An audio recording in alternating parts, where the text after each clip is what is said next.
Salut la famille en Christ, j'espère que ce message va te bénir. Je vais parler de la grâce aujourd'hui. Ce n'est pas mon message favori parce que les gens n'aiment pas beaucoup l'écouter, parce que ma façon de parler de la grâce te force à prendre des responsabilités. Parce que je ne prêche pas la grâce pour les paresseux. La Bible a donné la grâce à des hommes pour qu'ils soient sauvés et qu'ils puissent marcher comme Jésus-Christ et produire des fruits. Une grâce sans fruits ne sert à rien. Et la mort de Jésus-Christ sur la croix devient une expérience perdue. Mais je comprends ton doute autour du concept de la grâce ou bien le poids de la grâce dans ta vie n'est pas aussi important parce que tu ne comprends pas pourquoi est-ce que la grâce est venue. La grâce est venue à cause du péché, le péché dans lequel tu vis et le péché qui te lie à la mort. Et tu me diras, mais je respire, je vais au travail, je fais tout ce que je fais, je suis en vie. Est-ce que tu penses qu'un poisson dans l'eau se sent mouillé? Parce qu'il est habitué dans cet environnement mouillé, que pour lui, c'est naturel d'être à l'intérieur. C'est toi dans l'eau qui te sens mouillé, pas un poisson. C'est normal d'être en vie, à ton opinion, mais d'être mort aux yeux de Christ. Lorsque Jésus te regarde, il te voit mort parce qu'il voit ta vie spirituelle. Et c'est ta vie spirituelle qui est importante.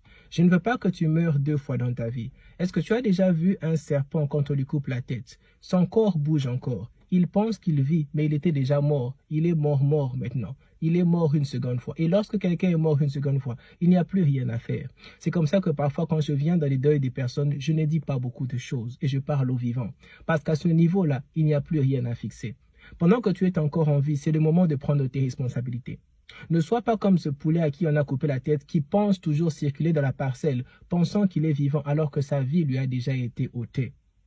Le travail du Saint-Esprit a toujours été un travail qui vise l'intérieur parce que Dieu est en train de penser aux âmes.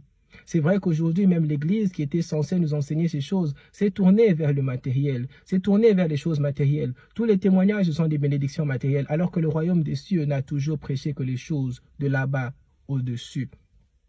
La grâce, c'est lorsque tu es censé tirer une flèche vers le nord et par erreur, tu as tiré une flèche vers l'est.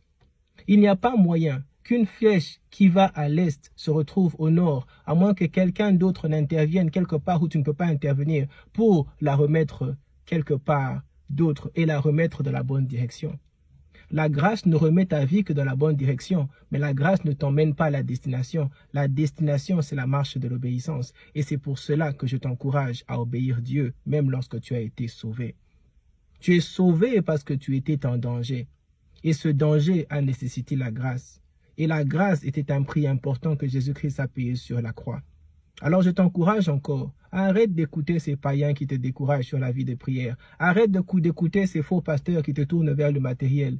Le vrai sens de ta conversion, c'est lorsque ton âme est sauvée. Lorsque tu trouves Jésus-Christ en intimité. Lorsqu'il est ton Seigneur et Sauveur pour de vrai. Lorsque tu peux t'agenouiller devant une cause et dire « Mais Dieu a dit autrement sur ma vie. » Mais Dieu a tant aimé le monde. Mais Dieu, cette partie est la partie la plus importante de ta vie de tous les jours. Que tu étais perdu depuis ta naissance. Que depuis ta naissance, tu étais destiné à aller à l'Est. Et à cause du miracle et de la mort de Jésus-Christ, que maintenant ta vie s'est recalibrée. Prends ta marche vers Christ au sérieux et tu me remercieras demain. Que l'Éternel te bénisse abondamment.